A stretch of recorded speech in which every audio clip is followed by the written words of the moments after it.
All right, let's dive right in. Today, we're talking about an architectural philosophy called Windoor, and really, it's all about tackling one of the most maddening parts of being a developer, the absolute chaos of configuration. You know this feeling, right? We call it the Coyote Protocol. You've spent hours, maybe days, crafting this brilliant, perfect piece of logic. You finally hit run, and crickets. Just dead silence. And then you realize your masterpiece is left holding a useless stick of dynamite because of a simple mismatch. Your script is on port 8000, but the API is waiting over on 8080.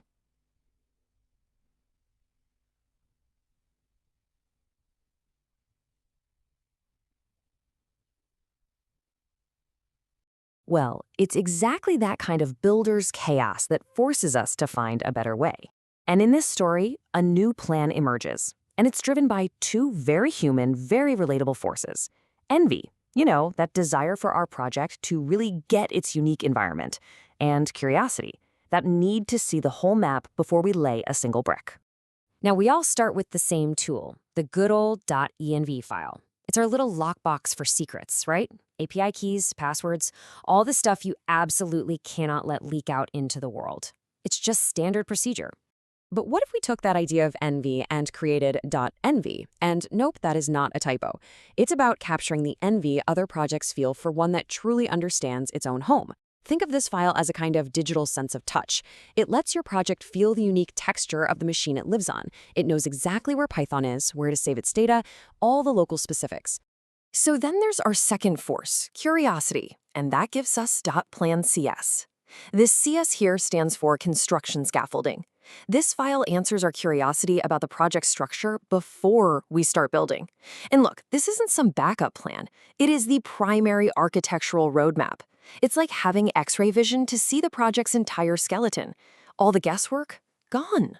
So how do all these new pieces actually fit together? Well, they form three incredibly solid pillars of order. And this is more than just organizing a few files. This is about building a foundation so strong that the ceiling doesn't come crashing down on our heads halfway through the project. And here it is, the holy trinity of configuration.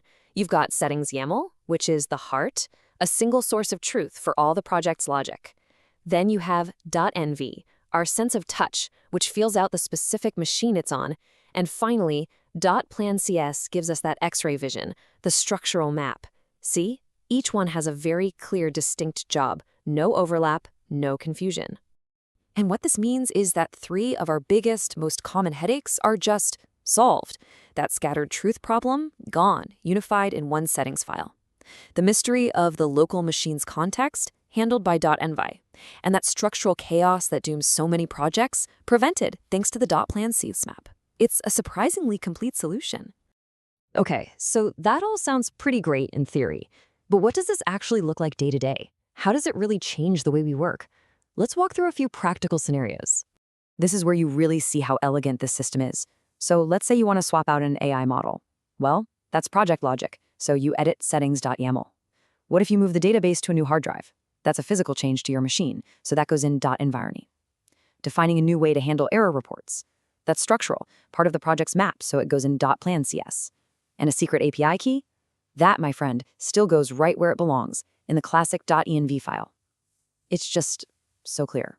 And what you get is this simple, completely foolproof checklist for any automated agent.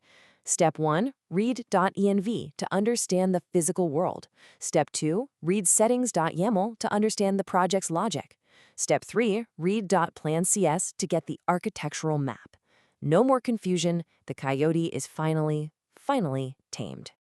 You see, when you get rid of that kind of guesswork, you're doing more than just cleaning up your config files. You're fundamentally changing how you even approach the act of creating something new. Think about it like this. Most systems out there are just windows. They let you look at a structure, but you can't really touch it or change it easily.